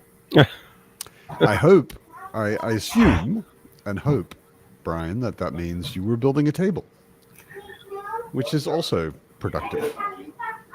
Nothing wrong with that. Also, nothing wrong with having a break and not being productive at all. Yeah. Very true. Necessary sometimes. Yeah, House of Open Wounds is the crazy shit just keeps happening. It just got very messy in just the small number of pages that I read. Some epic, very messy stuff went down. I am only about 6 pages from the end of the novella. There's 2 in here. Okay. But yeah, the action bit at the end here is pretty intense. I already knew the outcome of it because I've read the first book, but right. That's, you said it was Michael R. Miller? Yeah, so the first book of the series is Ascendant. Oh, right. Okay. Yeah. So this is like the backstory of the mentor character from Ascendant. Okay. Or a little bit of it. Got it. So yeah, he does something really, so I consider myself a dragon skeptic in fantasy, because typically I find that they're overdone and not a lot different is ever done with them. But I really like the way that he writes the dragon bond between dragon and rider, because it's based all on the science of blacksmithing. And it actually makes sense that the dragons would actually want to stick around the humans for once. Okay. Which is pretty cool. So I give him a lot of credit for that. It's a pretty cool world building structure for that. All I know about those books is that ever since I saw the cover of Ascendant the first time, I just think of it as Aragorn with a blindfold. I mean, it's a lot better written. Yeah, it's probably, other than there's a dragon in it, it's probably totally different. It's just when I saw sort of teenage looking protagonist next to a dragon, they're obviously bonded before in some way. Yeah. And there's a blindfold. I was like, okay, that looks like a lot of fantasy I've seen, plus a blindfold. Yeah. I mean, but it what I may be also very good. I don't know. What I can say is that I'm not a Chosen One fan. Yeah. And this is one of the only series that I've read in the last 5 years that has a very strong Chosen One core that I am intending to keep reading. So. Okay. Cool. Yeah, that's good. That's cool. All right. It's not as complicated as Malazan, obviously, but it's a good Dragon Rider fantasy. All right. Cool. Yeah. Britain is frustrated with Gardens of the Moon. Okay. Why, Britain? What's so frustrating about it? I mean, I can imagine reasons myself, but what's frustrating about it to you? He's not the first one. No. Gardens of the Moon can be a hard first book. I'm always surprised and also very excited and happy. Every now and then, I'm there when someone's like, "Okay, I'm going to start Malazan," and there have been people like on the fireside and other people I've talked to, and some people I've recommended it to, and they're just like they're 50 pages in, they're like, "Oh my god, I love it," and that's it. Like they don't have anything else to say. They're just like, "Oh my god, this is so good." I'm like, yes, awesome. But I will say though, I think a lot of people. Britain's defense, I didn't love Gardens of the Moon as much the first time I read it as I did on the reread. Sure. Yeah. So it can be a lot to get into. Yeah. I mean, Erickson's basic, not like prose style, but style of like how he approaches exposition and storytelling in the Malazan books is so different from most authors. You know, I don't think it's bad. Obviously, I'm a huge fan. I love it. I think it's great, but it takes some getting used to. I also love Shakespeare, but like reading Shakespeare takes some getting used to. You know. Yes. But once you kind of like get it, like, oh, this is how Erickson does that, and I should expect this, and I shouldn't expect that anymore. Then it starts to roll a bit better, I think. Yeah, it's what initially drew me in, though, to the series. Was that same? That difference was just like astounding to me at the time. It feels unique, yeah. And I gotta say, every book in the series was better and easier on the reread for me as well. Yeah. It's fantastic. Yeah, the biggest. I think the biggest difference, or the difference I love the most between Erickson and most authors, is I always feel like Erickson is assuming that you're as smart as he is. You know, like he never dumbs it down. He never talks down to you as a reader. He never assumes you're not going to get something. Not at all. Yeah. And over explains it or gives you like really dumb exposition or any of that kind of stuff. And a lot of fantasy does do that quite a bit, where you just feel like, you know, I don't really have to have my hand held. Not just fantasy either. Not just fantasy. Of course. But I think it's really obvious in fantasy because there is so much need for exposition. Because it's a new world and magic exists and creatures exist, and you know, there's a lot to explain. And I personally, I have a lot of respect and admiration for authors that write good fantasy, because I'm like, damn, you know, like there is a lot that you need to get across to the reader, and you did it in such a way that I didn't feel like you were treating me like I was stupid, you know, and that feels like you're doing a really good job, you know, and Erickson does that better than anybody. Yeah, exactly, Peter. Also, the way he approaches characters is much more subtle than other fantasy authors. It does take a while to fall in love with some of them. A lot of them, like the first time you see them, well, and that's the other thing I love, which also feels very intelligent and mature. Nobody is just a good guy or a bad guy. You know, there are a couple of characters that pop up that you're like, okay, we're just gonna assume this guy is just bad and he's going to be dead before anything changes my mind. So that's fine. But yeah, generally, like there are all sorts of characters. You look at them, like at the very beginning of Gardens of the Moon, I was like, the bridge burners seem kind of dodgy. Like they're very dodgy. are they? Am I meant to be rooting for them, or are they the bad guys, or like what exactly is going on with them? And they remain dodgy, you know? At no point does he say, by the way, these guys are the good guys, and you could just tick that off on your list. He doesn't at all. And the funny thing is, it's the name that makes you kind of like, that name is so cool, the Bridge Burners, that you want to say, oh, I want to root for them. But then the whole time it's like, well, they're not. But really but the also great the name, guys, you know. but also the name. Like if you've burned your bridges, it's not really a good thing. Yeah, You know, like but they hold it with this sense of pride, and so Yeah. you kind of like yeah. Edith says everybody except Troll. Troll is okay. As usual, I don't agree. Troll is Troll is mostly presented as a goodish guy, but the first time you see him, he's not. I mean, the first time you see him, he's been exiled from his society, and you're like, what did he do? Yeah, what did he do? Yeah. What's I up mean, with him? I read that part and I immediately sided with him. So Yeah, I mean, it's a setup It's where like, it's clear that something isn't right. something went wrong. Yeah. That was Yeah. Yeah. And overall, he is a guy that I think you're very clearly meant to just sympathize with, and like.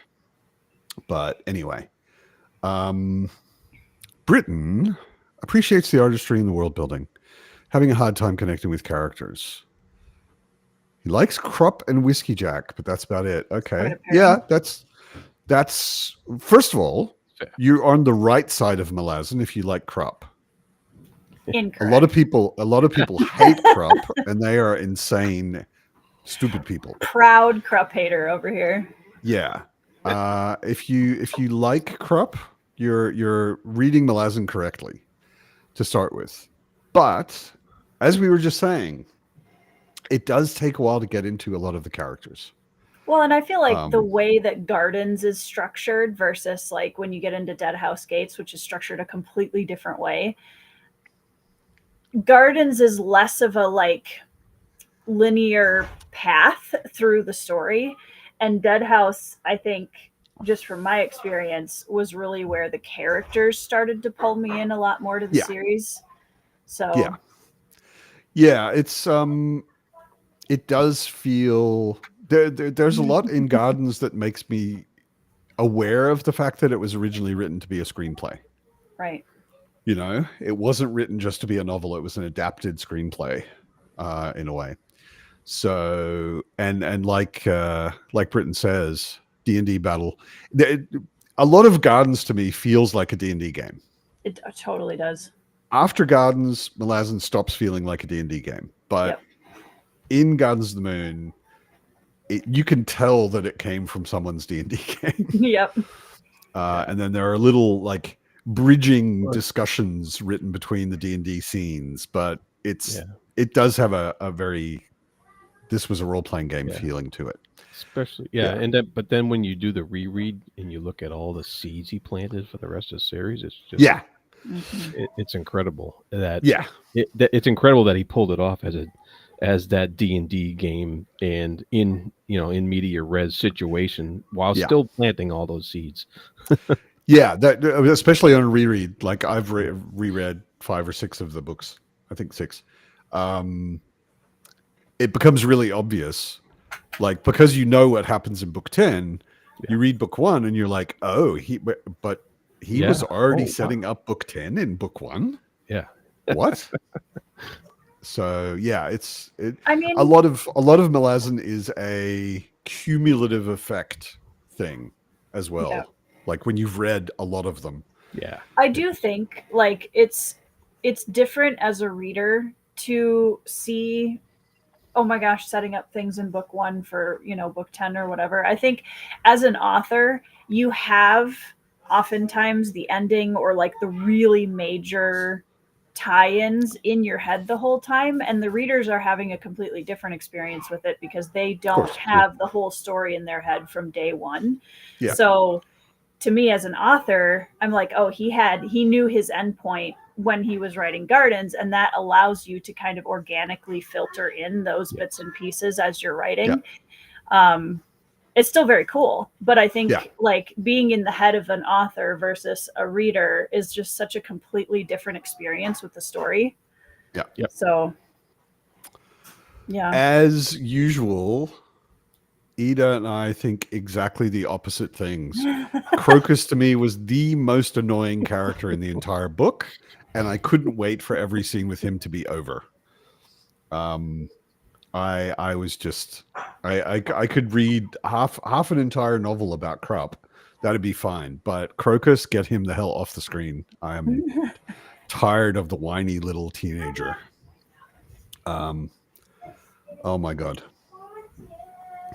He's doing his best, Matt. Yeah, and his best is just pathetic.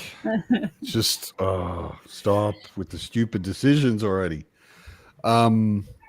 Indifferent on both characters when you first read. That's hilarious, Rogue.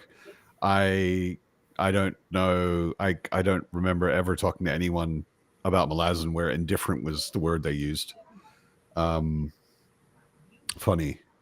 Hard to follow in terms of plot and what's going on. Yeah. Don't think it's hard to follow. Yeah, exactly. It's I mean, the thing about it is like a lot of good books, it's got so many different levels, and there are things. I think the general plot and what's going on is pretty easy to follow throughout the whole 10 books, but then there are like subplots and implied actions and relationships and stuff where on a reread I'm constantly sort of going, was this in there the first time I read these books? I didn't. I missed that the first time. That's okay. Yep. That's interesting. I really, and there are certain things that on a reread seem really obvious to me that I completely missed the first time. So yeah, and there's a lot of changes in perception too. So and if you don't catch those changes, then you might miss something. Yeah, Krupp. Matt Berry. Who's Matt Berry? What's Matt Berry played? I don't know. My Krupp casting is Danny DeVito, but like Danny DeVito probably 20 years ago. But I don't know Matt Berry. Oh, yeah. I can see it just on a immediate Google search. let me look him up. I can see it.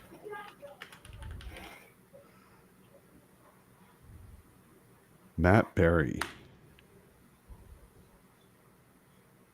Oh, that guy. Yeah.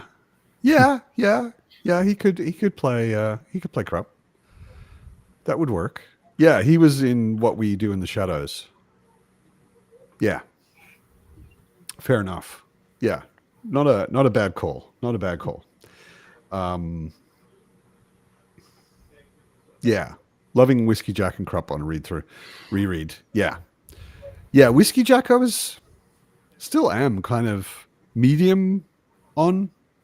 You know, I like him, but I wasn't that in love with him. But Krupp is just the man. Krupp is awesome. Might be. I like Whiskey Jack, but Kalam is definitely my favorite character. Like, I've always liked him better than Whiskey Jack. Yeah. Well, and I never, I mean, maybe it's weird, but I don't think of Kalam as a character. I think of Kalam and Quickben as a character. This is like when they have the Call of the Wild and White Fang to get smushed together, because it's like, no, they're different. They're not. Kalam is not Quickben. Kalam is not Quickben, but like the two of them, both of them are much better when they're together than they are when they're alone. I don't agree with that. I absolutely like. I don't really want to see Quickben do anything. I don't want to see Kalam do anything. I want to see Kalam and Quickben. I love Kalam on his own, and when he's, some of the solo stuff that he has in the series are some of my favorite moments to read, even on a reread both times. Quickben, I get annoyed with very easily. Like, I don't dislike him as a character, but I'll take Kalam on his own any day. Like, I don't need Quickben there to enjoy Kalam's sections. See, I'm probably the other way around. If I had to pick one or the other, I would pick Quickben, because Quickben is the smartest guy in the room, always, and a smartass and That's a part trickster. of the reason why I don't like him. Yeah, I like all of those things. I find Quickben endlessly entertaining. Anybody who is smarter than the gods, who can trick and trap the gods. He's got some pretty great scenes. I'll give you that. Yeah. He's got some pretty awesome scenes. Yeah, and both of them are kind of assholes. I mean, Kalam's like an assassin. Both of them are kind of professional assholes. But he has morals. Both of them do. Both of them have like an endless heart of gold. Yeah. And that's a trope I can totally get behind. See, I love the character archetype that I call teddy bear assassin. And that is what Kalam is. That's why I love him so much. I don't know if I go as far as teddy bear. I could defend that, but it would have a lot of spoilers in it. So yeah. I mean, I never had the feeling he was a sweetheart, but I definitely had the feeling that his heart was in the right place. Yeah. Yeah. Also, I was very much. First of all, I mean, I think. Love Tattersall. I mean, it's an easy thing to do, but I think I immediately was like, well done, Erickson, for having a strong leading female character who is described as being fat, like not obese or anything, but he describes her. She's obviously overweight, right? She's not a slim model kind of figure or anything like that. She is described very much as being voluptuous and curvy and, and I was like, thank you. You can have an awesome female character who isn't a model. You're actually allowed to do that, know, and she's still super cool and I love her, That goes across the board. Like all his characters have pretty unique descriptions a lot of the times where they seem like just regular people in these extraordinary circumstances. And that's another thing I love about his writing too. He does that throughout. Yeah, nobody has to be a perfect sexualized being or something to be an interesting character, all of them even are the gods weirdos. Even the gods perfect. Yeah. Well, and it's funny because even a character that is more that way, somebody like Lady Envy, for example, still, like, as you're reading the sections with her in them, that's not what you notice about her at all. Right. Which I appreciate. Yeah. Like I love her character so much. That's not her thing though, No. It's definitely it's there, but it's just like whatever. Yeah. Because there are a lot more other things that are because he could have gone a very different direction with her character and he didn't. Yep. Absolutely. So Britain, no. I mean, one of the things I like about Anna Rake is Erickson is obviously playing with the edgelord trope. 100%. And he smashes it over and over again with Anna Rake. Mm-hmm. Like he looks like the edgelordiest edgelord that ever edgelorded, and a supervillain and all of that. And there are certain scenes where I'm like, nope, that's not what he is. That's totally not what he is. It's totally what he looks like. Would never lean against a door frame. Just saying. Would never. True. He would blow it off its hinges, but he wouldn't lean against it. Yeah, that's probably true. It never occurred to me to think that thought, but I think you're right. Yeah. Mm-hmm. Oh my God. Ida agrees with me. Quickpen is cooler than Kalam. More for me, honestly. That's fine. Yeah. Kalam, I mean, no question. Again, it's like saying Dust of Dreams is the worst Malazan book. Right. I mean, Kalam is probably the best fantasy assassin ever written, but Quickpen's still a bit cooler than him. High Fist sounds like something out of a kung fu movie. Yeah, it's not untrue. Yeah. Actually, also I did my top 10 Malazan characters video ages ago, and of course nobody watched it because you really need to have watched read the entire series to not be spoiled on anything. Okay, Jared watched it. Okay, so Jared was the one person who watched it. And I'm pretty sure Fiddler got my number one, if I remember correctly. It's been a couple of years since I did that video. Fiddler's awesome. But Fiddler is just like the hobbits in Lord of the Rings. Like the hobbits in Lord of the Rings are the people we can relate to. Mm-hmm. Right? They're the normal people. Even though they're small and everything, they have unadventurous lives. Generally, that's what hobbits are about. And they're not super magic, and they're not super strong, and they're not super like chosen one king who was foretold or anything like that. They're just people, and Fiddler's that, you know. Yeah. Other than the Deck of the Dragons thing, which makes him sort of magic. He gets his special moments in. Yeah. Overall, he's just a guy, you know. And he still manages to get through everything and, you know, be involved in all of this epic, crazy shit. And it's pretty cool. That guy, Contil something? You mean Cotillion? Cotillion. Good guy all the way. It's interesting. There was a guy on Reddit recently posted. Well, actually, I can't really say any of that. Spoilers. Sorry. It just occurred to me where the thought was going, and it would be bad to say too much there. But yeah, Fiddler is a class act. Yeah. Because I mean, Kalam is also like the edgelordiest assassin ever. And Quickben is the trickiest super wizard ever and all of that. And Fiddler's just a guy. And that's what I really like about him. Yeah, Whiskey Jack also. Whiskey Jack is also kind of a normal guy. Yeah. He's not quite as normal as Fiddler, I would say. But he's kind of a normal guy. Who is very good at war and sword fighting and whatever, you know. But yeah, he's still kind of a legendary stance, whereas Fiddler is kind of a quiet background, just a guy, you know. Yep, especially especially with all the backstory that goes with those guys. Yeah, it's fantastic. Absolutely. We're all carefully dancing around. I know.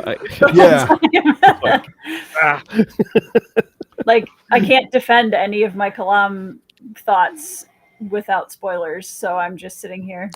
So you just have to accept that Quickben is a little cooler, at least, than Kalam. I don't like a guy with a big ego. I'm sorry. And the two of them, well, see, that's the thing. I always think that, and it's the same. It's the same with Kalam. The flavor's different with Kalam, but I think both of them have a surface, which is not who they are. Yeah, that's totally fair. Not at all who they are. I feel like as I get farther in the series, I'm sure I will like Quickben more as a character. I don't dislike him, but there's a specific scene in Dead House that is Kalam centric, that is like the singular reason, not singular, one of the main reasons why he's my favorite character. A big part of it. Yeah. Yeah, that was a great scene. Yeah. Yep. I know what you mean. Thornall, do you ever get Hood's origin? All I can say is yes. Yeah, you do. And it's pretty epic. Yeah. Crazy shit, as you would expect. Yes, you do, Rogue. Resume your Malazan reread. Do it. I'm on House of Chains right now. You could read it with me. A lot going on with Malazan. I need to get back to it. Although because I'm mixing the Esselmont and the Erickson books on my reread, I now have, I think, 2 Esselmont books before I get back to the Book of the Fallen. And it's dragging me down a little, to be honest. I was not super into Return of the Crimson Guard. Yeah, but don't worry. Don't worry. I know it gets better. Everyone says it gets better, but I keep thinking, it really does. Crimson Guard was kind of just dragged, kind of. Yeah, Stonewield is great, and then the one after that is Orb Scepter Throne. Yeah, I've heard good things about that one too. You'll love that if you like Toll the Hounds. You'll love Orb Scepter Throne.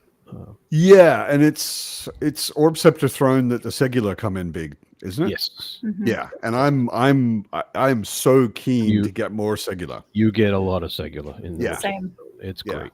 I'm very there was a little Segula in Return of the Crimson Guard, and that was the bit where I was like, yes, okay, it's on. Let's go. Yeah. But it was not that much Segula. I'm trying to decide as I'm moving forward. I had originally planned to put a few Eslamont books in the series as I was reading it, but I'm also trying to decide if that's a bad idea and I should just read the 10 and then. I personally, and also the authors themselves, recommend first read the 10. Yeah. That's it.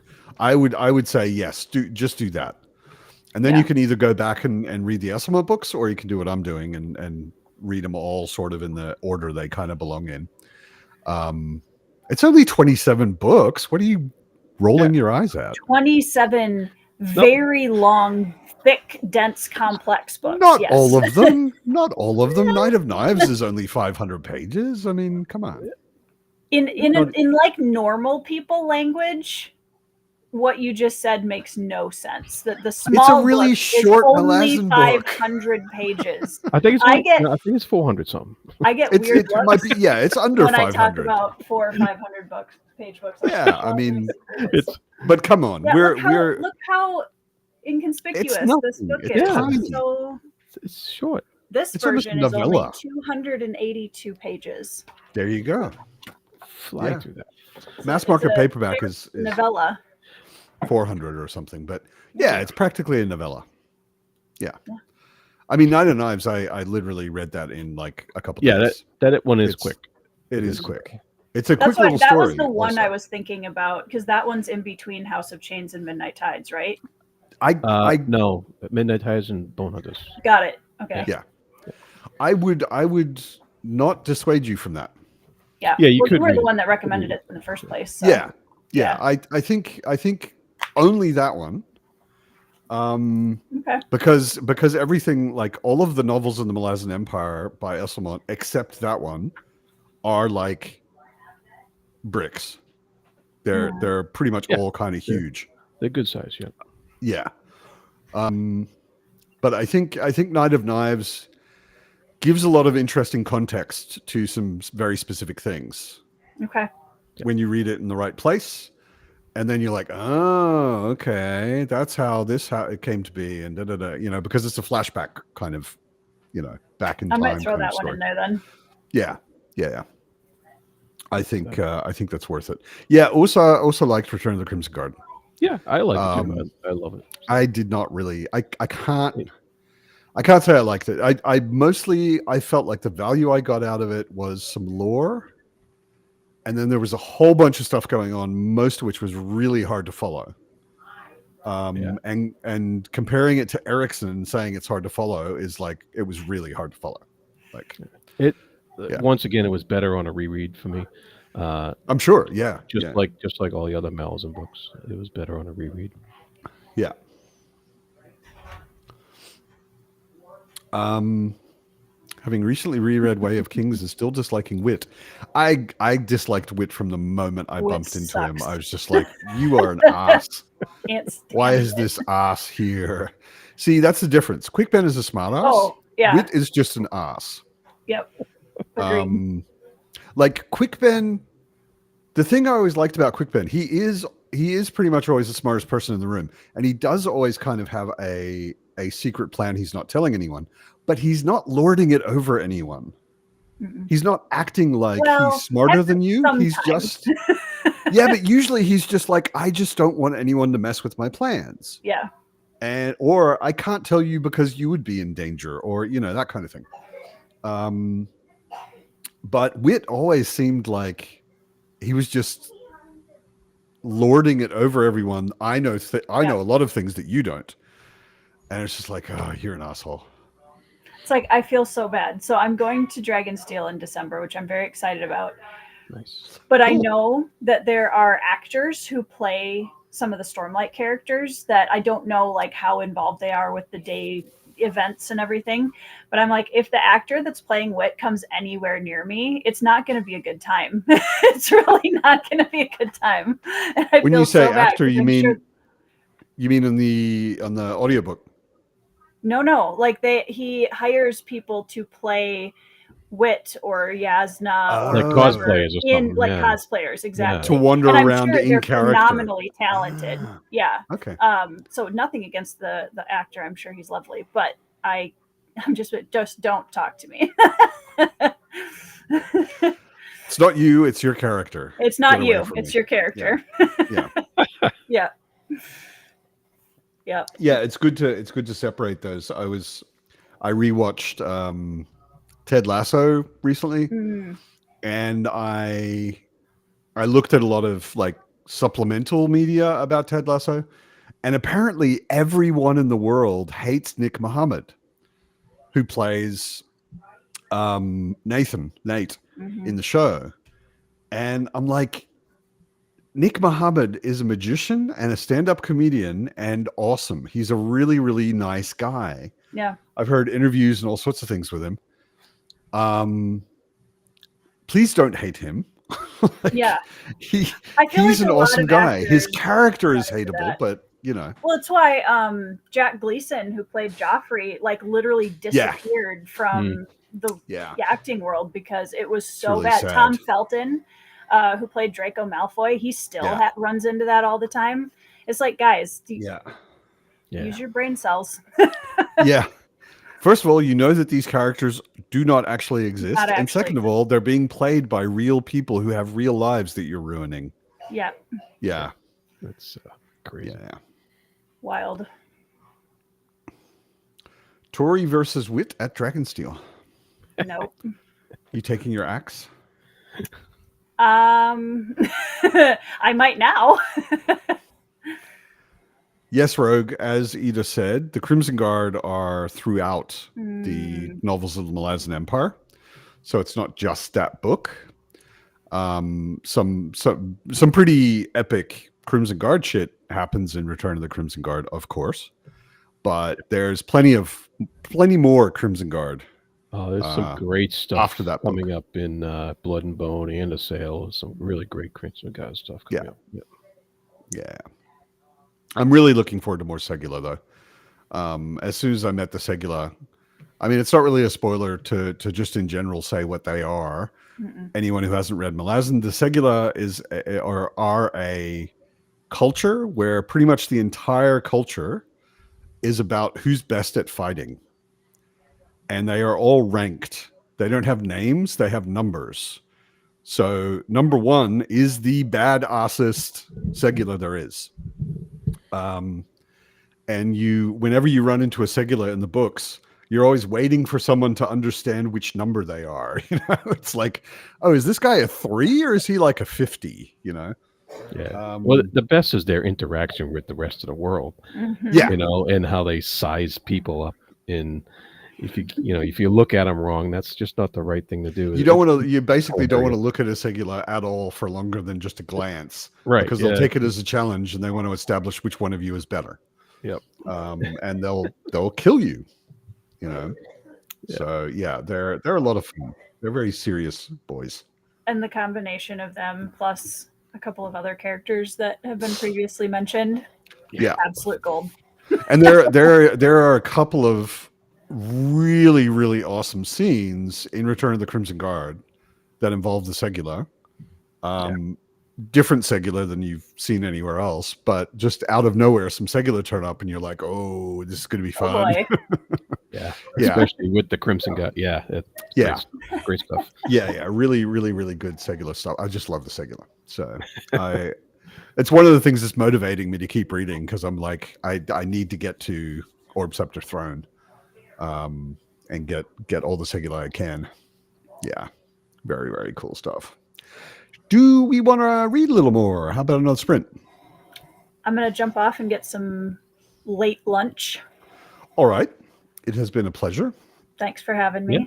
It's good to see I you guys. hope your migraine goes away as quickly as possible. Yeah. It's still hanging around, but yeah. Yeah. Drugs. Right. Yeah, exactly. Have a good rest of your evening, guys. Take care. You too. Bye. See you later. Cool. So we will read until the hour, if that's cool with everybody. And Jared, please mute your mic. I will as well. And everybody enjoy your read.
Hello.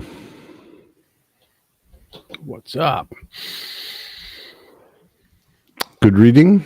How'd it go? It went well, yes. I got another good 15 pages done. That's good for me. Nice. Yeah, it's consistently funny for me in this book how well he mixes like horrific war stuff with total laugh out loud humor. It's probably the ugliest book of his I've read, like with the messiest, ugliest things happening in it, and the funniest book of his I've read. Yeah, I gotta read more Tchaikovsky. I read the whole Children of Time series. Okay, but that's it. That's all I've read by him. So, what'd you think? Oh, I liked it. I liked it a lot. I liked the. I really liked the first one. I don't know if you read the whole series or. I haven't read any of them. I've got the first one on my shelf, but I haven't gotten to it yet. Yeah, the first one's quite unique and has a lot of great sci-fi ideas that you could tell he's read his fair share of sci-fi because he pulls on a lot of influences, but he has a really unique spin on it. So it's pretty cool. And the second one was okay. Children of, I forget the name of it, but yeah, I don't remember either. Children of Time, and then Children of Something, and Children of Something. Yeah, the third one was Children of Memory, and actually, I really like that one. I think that was a lot of people's favorites, Children of Time, but I like the third one. Okay. Actually, just a personal thing, though. Yeah. If you like his sci-fi, I would definitely recommend The Final Architecture. Yeah, which is a trilogy. It's more space opera-y than big concept hard sci-fi. But it's also got it's kind of his thing. He does aliens that feel alien really well. Cool. And Final Architecture has a lot of that as well, but it also has a very cool motley crew and some really epic stuff happening. I love a good space opera. So yeah, it's really good. That'll work. Yeah, but his fantasy stuff is good as well. I haven't started reading it yet, but I want to read Shadows of the Apt. I bought the first 3 books already because I'm like, okay, I'm a Tchaikovsky fan. I know I'm not going to hate these, like no chance. So I went ahead and bought the first 3. The Dogs of War trilogy is also really, really good. I think for me, it's probably like the first one was good, the second one was better, and the third one was maybe as good or a bit less good than the first one. But they're all very good. Cool. Yeah. I wanted to say thanks for watching my chat with Alex on Lord Falsbane. That was a lot of fun. I had a lot of fun with Alex on there. Yeah, for those. I really want to. That is probably, other than continuing my Malazan reread, that series is probably the highest on my I want to reread those list. Yeah, I keep looking at them. They're right up there on my shelf. I keep looking at them whenever I'm sitting here. I'm like, I need to get to those. Yeah, we just talked about the Ill Earth War yesterday. Right. Okay. So I don't know when he's going to put it out, but that was fun because I'm just going back and skimming over them before the conversation because I've read them twice, but the last reread was over 10, 15 years ago. So yeah, sure. But I'm looking at the prose again. I'm just like, oh, this is so good. He's good. So good. Yeah. Donaldson's very good. And the world building as well. I mean, like, it's compared to many things, there isn't, I guess, that much that you would call like crazy original.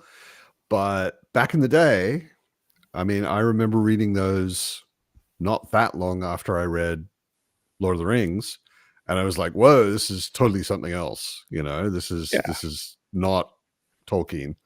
Nope. It's very not Tolkien. Yeah, and he does some crazy. Yeah, he does some crazy original stuff. Especially when it gets into that second trilogy, it's like, whoa. Yeah, yeah, yeah. There's Wow. a lot of really Mind-blowing. interesting stuff going on in them. Yeah.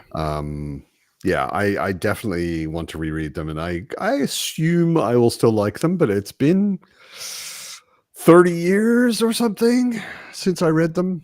Yeah. The last time. You will, because I think it is another one of those sets of books that's better on a reread as well.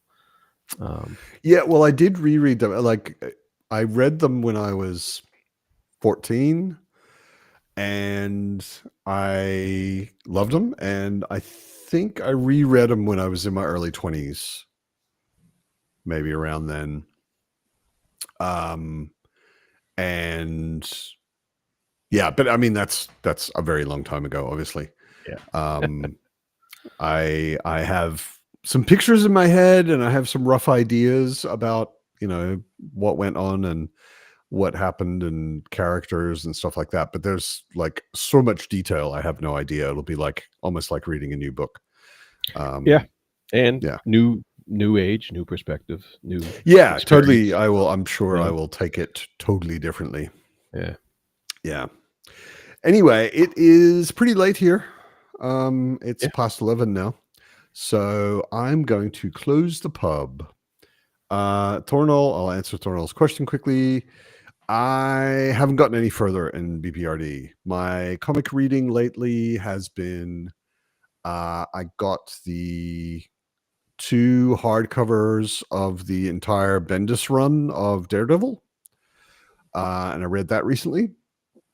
What else have I read recently? I know I read some other comic stuff. I'm just looking up at my near the ceiling comic bookshelf. Iron Fist. There's also an Iron Fist big omnibus, which I've got. Read a lot of that recently.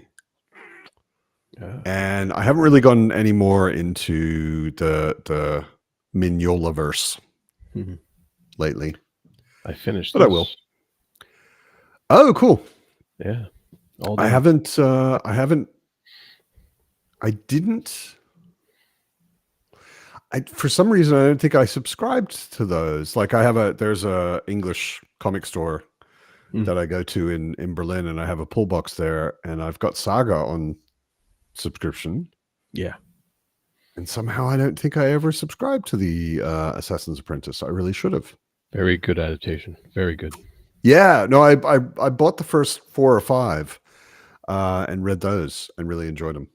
I don't know why I didn't subscribe. I really should have. Yeah, it's all done now, so you can get it all in trade or whatever. Yeah, I mean, maybe that's what I was also thinking. I was like, I don't want to have a whole bunch of individual issues. I'll just wait for it to come out in trades. I don't have any kind of concept of collecting or investing in comics. I get them to read. So having individual issues and having the first printing of and whatever, I'm like, I don't care. I just want to read them. So, I mean, like, it could all be trade paperbacks and hardback omnibuses for me. I don't care. Anyway, it has been a pleasure. Thanks for sticking around and being the last man standing with me. Thanks for inviting me. This was fun. Yeah. Pleasure to have you here. Pleasure to have everybody in the chat. I hope you all had an awesome Sunday and an awesome sprint. And I hope you have an awesome week and read a bunch of awesome stuff this week. And I will see you next Sunday at another pub. This was pub number 67. So 68 coming up next week. Nice. See you all then. Have a good week.